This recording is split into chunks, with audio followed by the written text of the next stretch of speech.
Yung mga vacant na oras natin, gawin natin nun para kay Lord. Pag nating ituon sa inuman, kasiyahan, kapistahan, o ano pa bang bagay na yan, na hindi naman ikalulugod sa Panginoon. Masunahin natin siya guys, kasi at the end of the day, nandun, nakasalalay sa kanyang ating kaligtasan. Kapag tayo'y mamamatay, kung wala kang ginawa dito habang buhay ka pa, ganyan lang ginawa mo, makipag-inuman, makipagsayahan, makipagdiskuhan. Talagang mapahama ka talaga. Dahil ang bagsak mo yan ay impyerno. Doon sa walang hanggang apoy.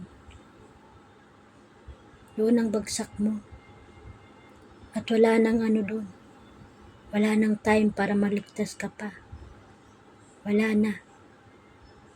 Kaya habang buhay pa tayo, kahit araw-araw tayong gumigising, yan ay chance para baguhin na natin ang ating mga sarili.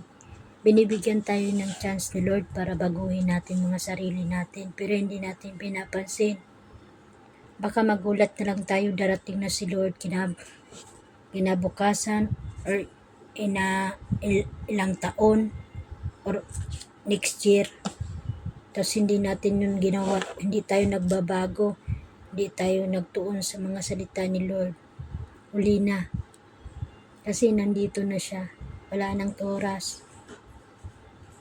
Pag once si Lord bumaba na dito sa mundo, wala ka ng chance para humingi ng kapatawaran, para magbago sa sarili mo. Wala ng chance. Kasi ang dami na niyang binigay na oras. Itong araw-araw nating pagising, yan yung chance para magbago tayo. Yan yung chance na binigay niya upang i-alay natin ang mga sarili natin ayon sa kanyang kalooban. Kaya, kung ikaw may ganun, sa panahon na yon, na lagi ka na lang nagiinom, andun ka sa kasiyahan, mas binigyan mo pa siya importansya kaysa sa Panginoon.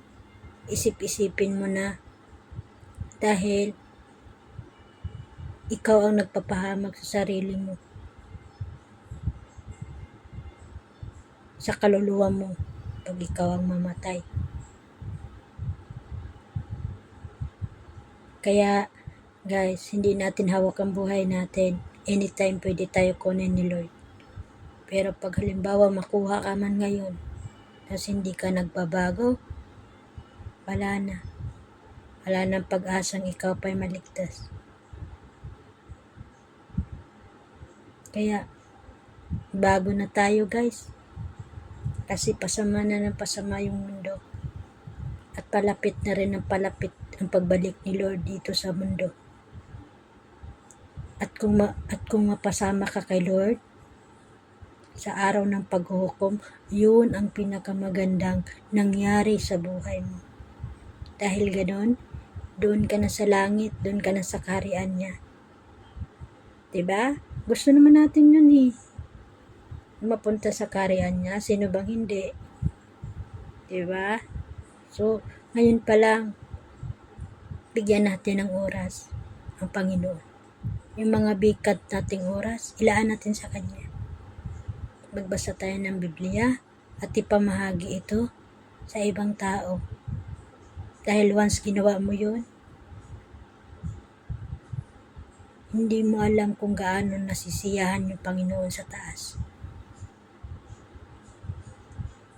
Kahit ang daming rejection, okay lang yan. Hindi naman sila nakapagligtas sa'yo. Si Lord naman. Diba? So, importante yung goal mo lang. At the end of the day, pag ikaw nawala, is maligtas ka. Kaya ginawa mo yung kalooban, sumunod ka sa Panginoon. Yun ang purpose mo doon. Para mapunta ka sa kanyang kaharian, sa kabilang buhay. Yun lang guys. Good night. Ito lang yung word na i-share ko sa inyo bago ako matulog.